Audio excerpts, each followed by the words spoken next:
누가복음 2장.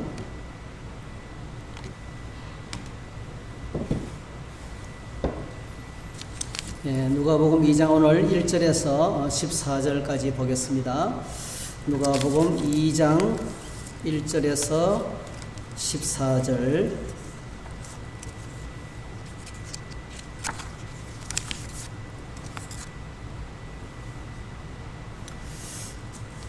같이 읽으시겠습니다.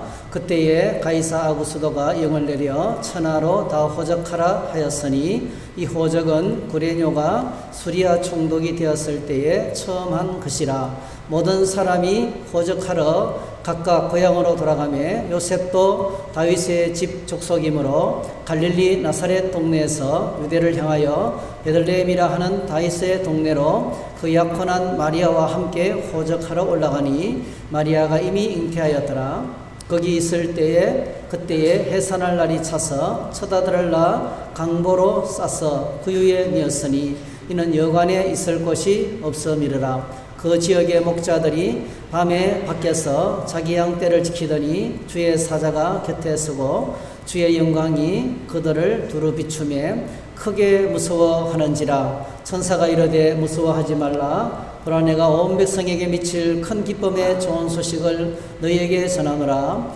오늘 다윗의 동네에 너희를 위하여 구주가 나셨으니 곧 그리스도 주시니라. 너희가 가서 강보에 쌓여 구유에 뉘어 있는 아기를 보리니 이것이 너희에게 표적이니라 하더니 홀련히 수많은 천군이 그 천사들과 함께 하나님을 찬송하여 이르되 지극히 높은 곳에서는 하나님께 영광이요 땅에서는 하나님이 기뻐하신 사람들 중에 평화로다 하니라. 아멘. 오늘 이 말씀을 가지고 베들레헴 마국간 이런 제목으로 함께 성탄 축하 메시지를 나누겠습니다. 잠시 기도하겠습니다. 하나님, 우리 주일학교에서 이렇게 열심히 연주하고 또 찬양해서 하나님께 올려드리게 하시니 감사합니다. 주일학교를 사랑해 주셔서 자라나는 귀한 우리 어린아이들이 장차 믿음의 큰 일꾼들이 되게 하시고 하나님 나라의 용사들로 세워주시기 원합니다. 오늘 성탄절 아침에 저희들이 함께 하나님 앞에 나와서 찬양하고 기도하고 이제는 하나님 말씀을 생각합니다. 주의 말씀을 생각할 때 성탄의 기쁨과 평화가 우리 가정과 심령 속에 충만하도록 축복해 주시옵소서. 예수님의 이름으로 기도하옵나이다. 아멘. 여러분, 베들레헴은 인구가 3만 명이 안 되는 29,000 몇백 명이에요. 약 3만 명의 인구를 가진 작은 언덕배기 도시입니다. 지금도 이렇게 베들레헴 시가지를 보면 온통 여기저기 나무가 있는데 다 이게 올리브 나무입니다. 올리브 농사를 지으면서 해발 한 700m, 700에서 750m 높은 지대에 이렇게 올리브 농사를 지으면서 감람류를 짓는 농사를 지으면서 많은 주민들이 살아가고 있는 작은 도시입니다. 그것은 바람이 많이 불고 또 이제 이렇게 작은 도시인데 이곳에 예수님께서 하나님 나라의 영광의 보좌를 버리고 이 땅에 오시는 장소로 선택하셨어요. 예수님께서 베들레헴에 나시게 된 것은 구약 성경의 예언입니다. 미가서 5장 2절에 보면 예수님이 탄생하시기 전 800년 전에 미가라는 선지자가 이렇게 예언을 했습니다. 베들레헴 에브라다야, 너는 유다 족속 중에 작을지라도 이스라엘을 다스릴 자가 내게로 나올 것이라. 그의 근본은 상고의 영원에 있느니라. 베들레헴 에브라다. 에브라다라는 말은 풍성하다 하는 뜻입니다. 풍성하다. 그러니까 풍성한 베들레헴, 베트 하면은 집이고 레헴 하면 떡이라는 뜻입니다. 떡. 그래서 풍성한 떡집, 풍성한 떡집이라는 이름에 예수님께서 이 땅에 태어나셨습니다. 예수님께서 베들레헴에서 태어나시게 된 사연이 있죠. 아주 끔찍한 사연이 있습니다. 오늘과 같이 온 세상이 지금은 전염병으로 어려움을 당하고 있지만 그 당시에는 로마가 세계를 통치하고 있었습니다. 그때 오늘 성경에 보면 가이사 아구스도, 시저 어거스틴, 가이사 아구스도라는 사람이 황제로 있었는데 세금을 더 많이 거두고 국가를 경영하기 위해서 인구조사를 했습니다. 그래서 모든 로마에 속해 있는 모든 식민지와 모든 시민들은 다 인구조사를 해야 되기 때문에 호적을 해야 됩니다. 태어난 곳에서 고향을 찾아가서 호적을 하라는 명령을 내렸습니다. 그래서 베들레헴에 오게 돼서 우리 예수님께서 이 베들레헴에서 태어나게 되는 상황이 되었습니다. 오늘 본문을 보면 예수님께서 오시는 타이밍이 있어요. 주님이 오시는 타이밍이 있어요. 첫 번째 주님은 언제 오시냐면 밤에 오십니다. 예수님은 우리를 찾아오실 때 밤에 옵니다. 밤이라는 시간은 예수님은 밤에 탄생하셨습니다. 밤이라는 시간은 시간적으로도 밤이지만은 어떤 환경과 상황의 밤도 될 수 있습니다. 역사적으로 캄캄한 밤 같은 상황도 될 수 있습니다. 오늘 지금 우리는 온 세상이 이렇게 밝은 조명과 탁월한 과학 문명의 발달로 낮과 밤이 없는 시대가 되고 말았습니다. 그러나 우리가 영적으로 세상을 바라볼 때 캄캄한 어두운 밤과 같습니다. 그러나 여러분, 주님이 오시면, 주님이 이 밤 같은 상황 속에서 오시면, 오늘 수많은 사람들이 밤 같은 캄캄한 상황 속에서 주님이 찾아오시는 주님을 만나게 됩니다. 주님이 찾아오시면 어둠이 떠나가고, 캄캄한 어두움이 떠나가고 밤 같은 상황이 떠나가는데 빛의 속도로 떠나가죠. 왜냐하면 우리 주님은 빛이 되시기 때문에 그렇습니다. 성경에 여러 군데 보면 예수님은 빛이시라고 우리에게 소개하고 있습니다. 말라기 4장 2절에 보니까 내 이름을 경외하는 너희에게는 공의로운 해가 떠올라서 치료하는 광선을 비추리니 너희가 나가서 외양간에서 나온 송아지같이 될 것이라. 이것은 예수님이 오셔서 의로운 태양 되신 예수님이 오셔서 우리에게 빛을 비추시면 우리를 회복하시고 우리를 치유하시고 우리를 구원하실 것이라는 말라기 선자의 예언입니다. 예수님은 태양 되시고 빛이 되십니다. 그리고 시편에 보니까 정말 오늘 저희들의 상황에 꼭 맞는 말씀 같아요. 정말 캄캄한 상황, 캄캄한 상황, 환난과 고통과 고난이 겹치는 캄캄한 밤 같은 상황 속에서 한 성도가 하나님께 나가 부르짖어 기도합니다. 자, 시편 34편 3절 5절 나와 함께 여호와를 강대하시다 하며 함께 그의 이름을 높이세 내가 여호와께 간구하며 내게 응답하시고 내 모든 두려움에서 나를 건지시도다. 그들이 주를 앙망하고 광채를 내었으니 그들의 얼굴은 부끄럽지 아니하리로다. 여러분, 캄캄한 밤 같은 상황 속에서 부르짖어 기도하며 주님 보좌 앞에 나가면 빛 대신 주님께서 비추시면 어둠은 물러가고 환난은 떠나가고 우리의 삶에 놀라운 회복의 역사가 있게 될 것이라는 것입니다. 여러분, 세상은 어둠의 권세가 장악하고 있습니다. 그 어둠은 세상에서 왕노릇하고 있지만은 동시에 우리의 안과 밖으로 우리를 가둘 수가 있습니다. 그러나 빛 대신 주님이 오시면 우리가 주님 안에서 자유를 얻고 해방을 얻고 기쁨을 맞이하고 평강을 맞이하게 될 줄 믿습니다. 에베소서 5장에 보니까 우리가 구원받은 사실을 이렇게 소개하고 있습니다. 에베소서 5장 8절 9절 너희가 전에는 어둠이더니 이제는 주 안에서 빛이라. 빛의 자녀들처럼 행하라. 빛의 열매는 모든 착함과 의로움과 진실함으로 있느니라. 오늘 저희들이 예수님을 우리가 모시고 살아가는 저희들에게 남은 것은 빛 대신 주님의 인도를 따라서 등불 되시는 주님의 인도하심을 따라서 이제 뭐죠? 빛의 열매를 맺으면서 그렇게 빛 가운데 살아가는 삶만 남았습니다. 모든 착함과 의로움과 진실함으로 살아가는 삶이 남았습니다. 예수님은 밤에 오셨습니다. 두 번째로 예수님은 죄 가운데 있을 때, 우리가 죄 가운데 있을 때 우리를 찾아오셨습니다. 우리가 하나님께 나갈 때, 여러분, 하나님이 우리에게 어떤 요청을 하실 수가 있어요.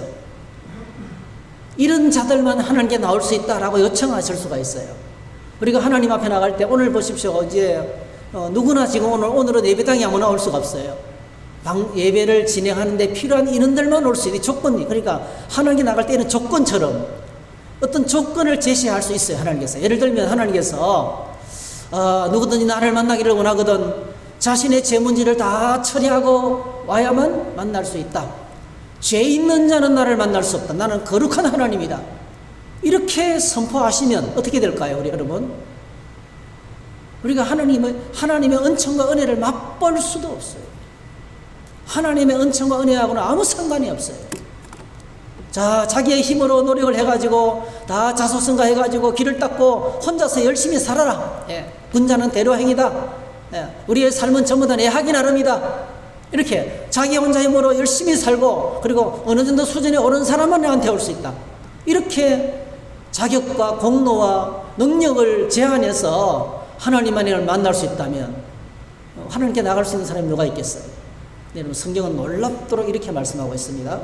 성경은 이렇게 말씀하고 있습니다. 로마서 5장 6절, 우리가 아직 연약할 때에, 주님이 언제 오셨습니까? 우리가 아직 연약할 때에, 아무것도 할 수 없을 때에, 경건하지 않은 자를 위하여, 우리가 아직 경건하지 않은 하나님과 아무런 관계가 없었을 때, 미신을 숨기고 우상을 숨기고 하나님을 떠나 살고 죄 가운데 살고 죽음 가운데 살았지만 주님께서 그때 우리를 찾아오셨다는 거예요. 로마서 5장 8절은 더 심합니다. 우리가 아직 죄인 되었을 때에 그리스도께서 우리를 위하여 죽으심으로 하나님께서 우리에게 대한 자기의 사랑을 확장하시느니라. 네. 하나님 앞에 설 수 없는 아무 자격이 없을 때에 하나님께서 우리를 찾아오셨습니다. 우리는 죄인이었고 하나님과 원수였고 멸망의 자식이었고 진노와 심판의 대상이었지만 그때 주님이 우리를 찾아오셨다는 것입니다. 그래서 이 땅을 위한 최고의 선물은요, 이 땅을 위한 최고의 선물은 죄인들을 위하여, 아무 소망 없는 이 땅을 위하여 하나님께서 독생자 예수 그리스도를 보내셨습니다. 하나님이 세상을 이처럼 사랑하사 독생자를 주셨으니 이는 저를 믿는 자마다 멸망치 않고 영생을 얻게 하려 하심이라. 말씀하신 대로 하나님이 보내신 최고의 선물 독생자가 오셨어요. 성탄은 그 놀라운 주님의 선물을 기억하고 기념하며 감사하고 감격하는 날입니다. 세 번째로 주님은 오늘 본문에 나와 있는 것처럼 주님의 골짜기 가운데 있을 때, 우리가 죽음의 골짜기 가운데 있을 때 찾아오셨습니다. 누가복음 1장 79절에 보니까 어둠과 죽음의 그늘에 앉은 자에게 비치고 우리 발을 평강의 길로 인도하시리로다. 어떤 사람에게 메시아가 나타났습니까? 어둠과 죽음의 그늘에 앉아있는 자. 여러분, 어둠과 죽음의 그늘에 앉아있는 자가 어떤 자입니까? 아무런 소망이 없는 자예요. 여러분, 죽음은 모든 소망을 다 앗아갑니다. 전혀 희망이 없는 사람, 절망 가운데 살아가는 사람, 포로되어서 살아가는 사람들, 묶여서 살아가는 사람들, 이들이 바로 죽음과 어둠에 앉아있는 자들입니다. 그런데 놀랍게도 어둠과 죽음의 그늘에 앉아있는 자에게 빛을 비추시고 자유와 해방을 주시기 위해서 우리 주님이 오셨어요. 자, 이렇게 우리 주님이 이 땅을 찾아오셨을 때 하늘의 천군 천사들의 웅장한 찬양이 울려 퍼졌습니다. 지극히 높은 곳에서는 하나님께 영광이요, 땅에서는 하나님이 기뻐하신 사람들 중에 평안하다. 주님의 오심은 세상의 역사를 바꿔 놨습니다. 주님의 오심은 세상의 모습을 바꿔 놨습니다. BC와 AD로 바꿔놓고 주전과 주후로 바꿔놓았습니다. 역사 속의 최고의 뉴스가 성탄절입니다. 여러분. 그 주님이 오셔서 어디에 계십니까? 오늘 본문에 오셔서 어디에 누워 계십니까? 말고요, 베들레헴 여관도 아니고요, 모텔도 아니고요. 지금 원래는 금년에는 코로나 때문에 많이 축소됐지만요, 베들레헴의 인파가 많이 축소됐지만은 성탄절 전으로 그 작은 이 3만도 안 되는 베들레헴 시가지에 있는 모든 숙소들은요, 이미 1년 전에 예약이 됐는데 예약이 다 끝난대요. 수천 객실들이 다 동의난답니다. 왜냐하면 예수님이 탄생하신 것을, 그 예수님이 탄생하신 이 성탄절을 주님이 탄생하신 그곳에서 맞이하고 싶었어요. 딱 이유는 한 가지예요. 바람 부는 언덕배기가 초라한 도시지만은 그곳에서 주님을 묵상하며 맞이하기 위해서 온 땅에 많은 사람들이 몰려오는데요. 자, 오늘 놀랍게도 예수님은 어디 계시냐 하면은 구유 안에 누워 계십니다. 냄새나는 짐승의 여물통에 누워 계십니다. 이유가 무엇입니까?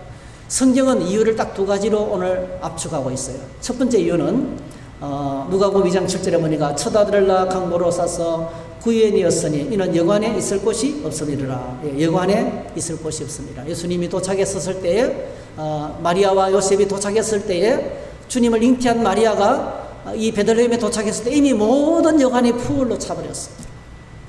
아무도 그들을 받아줄 수가 없었어요. 아기가 지금 나오려고 하는데도 그들을 맞아들일 공간이 아무도 없었어요. 그래서 주님은 말구유, 마구간에 짐승들의 그 마구간에서 탄생할 수밖에 없었다는 것입니다. 그 다음에 또 하나는 2장 12절입니다. 이게 참 놀라운 사실인데요. 누가 보면 2장 12절에 이렇게 이유를 밝히고 있습니다. 너희가 가서 강보에 쌓여 구유에 누워 있는 아기를 버리니 이것이 너희에게 표적이니라 했어요. 이 땅에 하나님께서 메시아를 보내주시는 표적을 여러 가지로 많이 말씀하셨습니다. 창세기에서부터 요한계시록까지 성경은 이 땅에 하나님의 아들이 오시면 하나님께서 메시아를 보내주실 것인데, 구원자를 보내주실 것인데 너희가 못 알아보면 안 되니까 내가 계속 표적을 보여주겠다. 메시아의 표적들, 하나님께서 처음에 창세기에서는 어떻게 말씀하셨습니까? 창세기 3장 15절에서는 여자의 후손, 하와가 낳는 아들 가운데서 아담과 하와의 비참하게 만들었던 마귀의 머리를 부수고 어둠의 세력을 물리치고 다시 회복시킬 아들이 태어난다는 거예요. 여기는 여자의 후손으로 이야기했어요. 여자의 후손 도대체 무슨 뜻인가? 나중에 알고 보니까 이사야서 7장 14절에서는 이것을 이렇게 분명하게 해석했습니다. 이사야서 7장 14절에 보이는 표적, 그러므로 주께서 친히 징조를 너희에게 주실 것이라. 보라, 처녀가 잉태하여 아들을 낳을 것이요 그의 이름을 임마누엘이 하리라. 메시아가 오시는데 못 알아볼까 싶어서 누구든지 알아볼 수 있도록 하나님께서 딱 한 가지를 말하셨어요. 모든 이 땅에 태어나는 남자와 태어나는 사람들은 전부 다 어머니 아버지의 결혼을 통해서 태어나는데, 결혼은 관계가 아니고 100% 처녀가 아들을 낳으면 그가 바로 하나님이 보내신 메시아다. 이렇게 표적을 보여주신 거예요. 누구든지 알아볼 수 있도록. 그리고 오늘 본문에 들에서 양을 지키는 목자들이 또 메시아를 알아볼 수 있도록, 하나님께서 보내신 메시아를 알아볼 수 있도록 목자들에게 또 이렇게 표적을 보여줬습니다. 강보에 쌓여 구유에 누워있는 아기를 버리니. 목자들이, 들에서 양을 지키는 목자들이 하나님이 보내신 메시아를 알아볼 수 있도록 하기 위해서 그렇게 냄새나는 마구간에 오셔서 강보에 쌓여서 말밥통에 누워 계시다는 거죠. 그게 바로 하나님께서 보내신 메시아의 증거라는 것입니다. 그리고 여러분 아시죠? 동방에서 별을 보고 별을 관찰하고 있던 그 박사들에게는 우리 주님을 알아볼 수 있도록 빛나는 별을 통해서 그들을 별로 통해서 예수님을 알아볼 수 있도록 하셨어요. 마태복음 2장 9절에 보니까 박사들이 왕의 말을 듣고 갈새 동방에서 보던 그 별이 문득 앞서 인도하여 가다가 아기 있는 곳에 위에 머물러 서 있는지라. 그들이 별을 보고 매우 크게 기뻐하더라. 별을 또 주셨습니다. 그래서 여러분, 하나님은 오늘 저와 여러분들이 메시아 되시는 예수님을 알아볼 수 있도록, 하나님께서 보내신 구세주를 알아보실 수 있도록 여러 가지 다양한 방법으로 처녀의 몸에서 태어나실 것이다. 여자가 낳은 아들이 태어나게 될 것이다. 그리고 뭐죠? 그 아기는 그냥 아기를 태어날 여간이 없어서 마구간에서 태어나는 것이 아니고 마구간 말구유에 누워있는 것이 메시아의 징표다.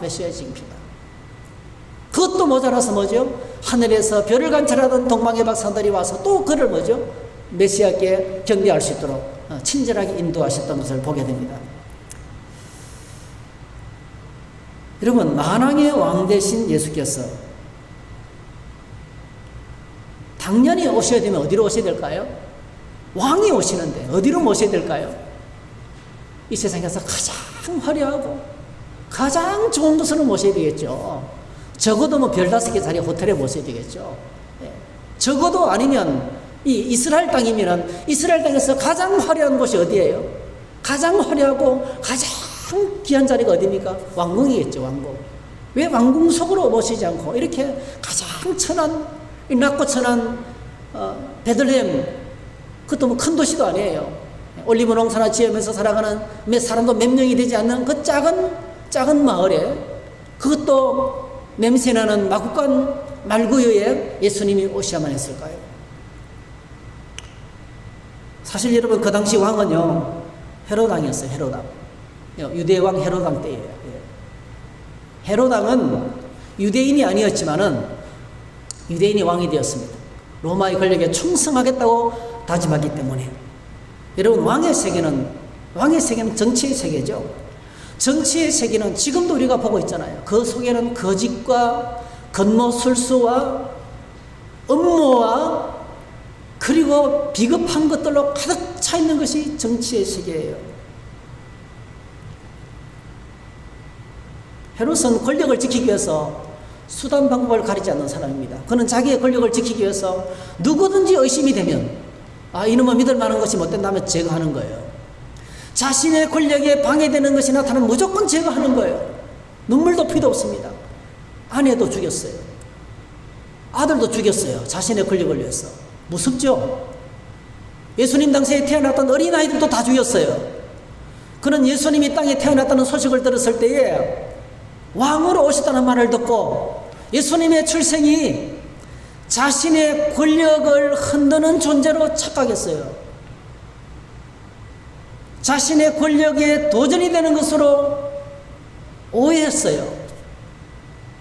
그래서 예수님의 출생 소식을 듣는 순간에 겉으로는 이게 정치죠. 겉으로는 가서 알아보고 나한테 이야기해줘라. 나도 가서 경배하겠다. 새빨간 거짓말이에요. 속으로는 내가 그놈을 잡아 죽여야지. 예수님의 출생 소식을 듣는 순간에 정치의 세계가 이렇습니다, 여러분. 입만 열면 거짓말 하는 거예요. 자신 속에 있는 욕심을 이루기 위해서 온갖 거짓과 겉모술수가 가득 찬 것이 정치의 세계예요. 그게 왕의 세계입니다. 그 거짓이 가득한 곳에 주님이 오실 수가 없었던 거예요. 오늘도 똑같습니다. 이 땅에 전 세계의 모든 정치 세계 속에 있는 이 더러운 것들을 우리가 보고 있잖아요. 예? 얼마나 썩어 빠졌는지, 얼마나 더러웠는지 위에서 큰 소리 치면서 지신하고 있지만은 어느 누구보다 가장 썩었어요. 어느 누구보다 거짓말을 가장 많이 해요. 어느 누구보다도 자기들의 권력을 함부로 써요. 이게 헤롯 왕이에요. 여러분, 주님이 왜 이렇게 말구유로 오셨어요? 왕궁으로는 가는 것이 불가능했습니다. 언젠가 주님께서 십자가를 앞에 놓고 이렇게 가르쳤어요. 이렇게 가르쳤습니다. 마태복음 20장 25절에 예수께서 제자들을 불러다가 이르시되 이방인의 집권자들이 그들을 임의로 주관하고 지네들 마음대로 한다는 거예요. 이 세상의 집권자들은 지네들 마음대로 한다는 거예요. 그들이 임의로 주관하고 그 고관들이 그들에게 권세를 부리는 줄을 너희는 알거니와. 26절 너희 중에는 그렇지 않아야 하나니 너희 중에 누구든지 크고자 하는 자는 너희를 섬기는 자가 되고 너희 중에 누구든지 어뜸이 되고자 하는 자는 너희의 종이 되어야 하리라. 인자가 무슨 섬김을 받으려 함이 아니라 도리어 섬기려 하고 자기 목숨을 많은 사람의 대성물로 주려 함이니라. 주님은 이 땅에 오셔서 권세 부리기 위해서 오신 것이 아니라는 겁니다. 큰 소리 치기 위해서 오신 게 아니라는 것입니다. 자신의 생명을 내주고 온 땅의 모든 사람을 구원하기 위해서 십자가에서 제물이 되어 죽으시기 위해서 오셨다는 거예요. 주님은 처음부터 목적이 그래 내가 한번 자꾸 큰 소리 하면 치겠다. 그렇게 하기 위해서 온 게 아니고 처음부터 오셔서 섬기기 위해서, 종이 되기 위해서, 십자가에 죽으시기 위해서, 오늘 저희를 구원하시기 위해서 오셨다는 겁니다. 그래서 주님은 온 땅의 모든 사람을 섬기기 위해서 가장 낮고 천한 냄새나는 말구유에 오셨던 거예요. 자, 오늘 성경 마태복음에 보면, 마태복음 2장에 보면 동방에서 박사들이 별을 보고 예루살렘에 와서 왕에게 묻습니다. 유대인의 왕으로 나시니까 어디 계십니까? 이러니까 난리가 났어요. 여러분. 난리가 났습니다. 온 예루살렘이 소동했습니다. 헤롯 왕 때에 예수께서 유대 베들레헴에 나시며 동방으로부터 박사들이 예루살렘에 이르러 말하되 유대인으로 왕으로 나시니가 어디 계시냐? 우리가 동방에서 그의 별을 보고 그에게 경배하러 왔노라 하니 헤롯 왕과 온 예루살렘이 듣고 소동한지라 했어요. 난리가 났습니다. 예수님께서 출생 소식을 듣고 헤롯 왕이 소식을 듣자마자 예수님을 제거할 마음을 가졌습니다. 오늘 저와 여러분들 이 땅의 정치 세계 속에 우리 주님이 거하실 방이 없다는 사실을 기억하셔야 되겠어요. 오늘도 주님은 만왕의 왕이지만 화려한 왕궁에 거하지 않으시고 마국간으로 오십니다. 이 냄새나는 말구유가 어디일까요? 주님이 찾아가시는 말구유가 어딜까요? 하나님의 관심과 하나님의 눈과 하나님의 귀가 있는 곳이 어디 있을까요? 하나님은 항상 성경을 보면 우리를 부르실 때 늘 그렇게 불러요. 애굽 땅 종되었던 너희를 구원한 하나님을 기억하라. 늘 이렇게 기야만 합니다. 원래 오늘 저와 여러분들은 죄의 종이었고 세상의 종이었고 마귀의 종이었습니다. 우리는 원래 종되었던 사람들입니다. 그래서 그 하나님의 소리에게 이건 여러 번 나와요. 구약 성경에 법을 말할 때마다 끝없이 반복돼서 나오는 구절이 있어요.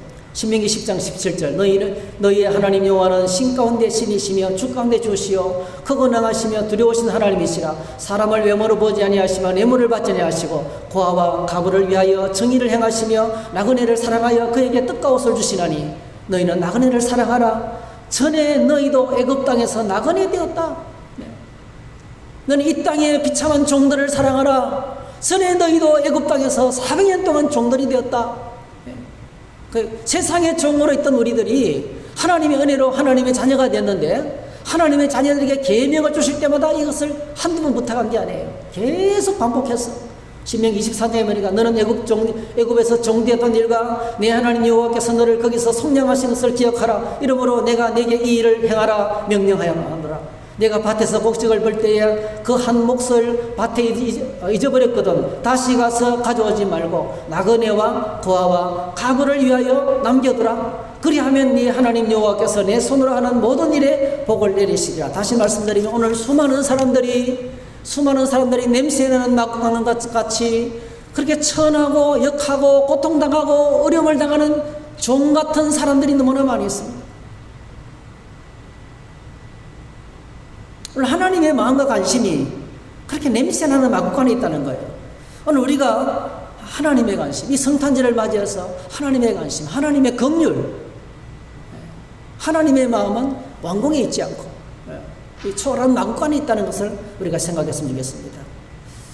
오늘 저와 여러분의 삶 속에서 이런 하나님의 긍휼의 마음이 회복되기를 주의 이름으로 축복합니다. 여러분 오늘 우리의 삶에 우리 일상에 그리스도를 위한 방이 있는가를 한번 물어보십시오. 베들레헴에 왔지만 방이 없었어요. 영안에 있을 곳이 없었어요. 근데 나에게는 있는가? 오늘 우리의 삶의 자리에 주님이 오셔서 기꺼이 계실 만한 공간이 있는가? 오늘 현대인들의 최고의 관심은 건강을 위한 방은 있어요. 외모를 따듬기 위한 방도 있어요. 취미 활동을 위한 방도 대단합니다. 여러분 장비들이 대단합니다. 인생을 즐기기 위한 여러 가지 방들이 있습니다. 여러분 어떤 때는 함께 모여 험담하고 비방하고 벌신하고 싶은 방도 가득합니다. 여러분 그러나 여러분 오늘 저희들의 삶에 정말 예수님을 모시고 주님을 경배하고 예배하는 그런 이것은 주님의 것입니다. 내 몸은 주님의 것입니다. 우리 가정도 주님의 것입니다. 건강도 주님의 것입니다. 시간도 주님의 것입니다. 이렇게 하면서 주님 언제든지 나와 같이 동행하기를 원합니다. 주님과 같이 사시기를 원합니다. 항상 주님 여기에 계십시오라고 초청할 만한 그런 내 삶을 내어놓고 주님과 동행하는 영역이 얼마나 있는가를 체크해야 되겠습니다. 아까 말씀드렸던 것처럼 예루살렘에 동방의 박사들이 왔을 때 3절 헤롯 왕과 온 예루살렘이 듣고 소동했다는 거죠. 근데요, 그 다음에 기사를 보니까 아무것도 없어요. 그걸로 끝난 거예요. 그냥 시끄럽게 뭔가 대단히 시끄럽게 난리법석을 쳤는데요. 그 다음에 아무것도 없어요. 그 온 예루살렘과 헤롯 왕이 한 것은 하나도 없습니다. 그저 시끄러울 뿐입니다. 오늘 이것이 오늘 이 세상의 모습이에요. 성탄절, 세상의 성탄절은 그냥 시끄럽기만 할 뿐이에요. 코로나 때문에 여러 가지로 많이 단속이 있지만 그래도 세상은 여전히 시끄럽습니다. 그냥 난리법석을 뜰 뿐입니다. 희왕찬란하게 네온 사인으로 장식을 하고 불이 번쩍번쩍하고 캐롤성은 틀어놓고 노래가 울려 퍼지지만은 그저 시끄러울 뿐이에요. 한 명도 어느 누구 한 사람도 주님을 향한 마음이 없습니다. 아기 예수께 경배하지 않습니다. 아니 경배하는 것을 방해하고 금할 뿐입니다. 들에서 외롭게 양을 지키던 목자들과 동방에서 별을 보고 찾아왔던 박사들 뿐이었어요. 주님께 경배했던 사람은 이들 둘 뿐이었습니다. 오늘 우리가 이 세상 속에 살아가고 있습니다. 그러고 하나님의 성도에게 가장 요구되는 것이 뭐겠습니까? 나도 똑같이 듣고 소독만 하고 있는가? 기분만 내고 있는가? 아니면 거룩한 백성들에게 요구하는 경배, 여러분 오늘 본문에도 똑같이 이야기합니다. 이렇게 진심으로 하나님을 찾아와서 자신의 것을 드리면서, 여러분 들에서 양을 지키던 목자들이 얼마나 피곤하겠습니까? 밤잠을 못 자고 얼마나 고통스럽겠습니까? 그 고통스럽게 살아가는 목자들 몇 사람들, 그리고 동방에서 별을 보고 그 먼 거리를 쳐다봤던 피곤에 쩔어있는 박사들, 그들만이 아기 예수께 경배했습니다. 이것이 우리의 현실입니다, 여러분. 그러나 우리가 주님을 모시고 산다는 우리는 어떻습니까? 오늘 그리스도인들은 어떻습니까? 우리의 대화 속에, 우리의 마음 속에 우리가 무엇을 선택하고 결정할 때에 나의 마음의 보좌에 예수 그리스도를 모시고 살아가고 있는가 하는 것입니다. 이 방이 있다는 것은 같이 사느냐는 뜻입니다. 성경은 이렇게 그리스도인을 향해서 아주 심각한 메시지를 던지고 있어요. 요한계시록 3장 20절입니다. 볼지어다 내가 문 밖에 서서 두드리노니 누구든지 내 음성을 듣고 문을 열면 내가 그에게로 들어가 그와 더불어 먹고 그는 나와 더불어 먹으리라. 네, 오늘 하나님의 백성을, 교회를 향해 주시는 메시지예요. 불신자를 향하는 메시지가 아닙니다, 여러분. 예수 믿지 않는 사람에 주시는 메시지가 아니에요. 교회를 향해 주시는 메시지가, 신자를 향해 주시는 메시지가 내가 너와 들어가 내 마음에 들어가서 같이 살고 싶다, 같이 먹고 같이 살고 싶다고 이야기하고 있습니다. 여러분, 요한복음 15장 4절에도 내 안에 거하라 나도 너희 안에 거하리라 이렇게 말합니다.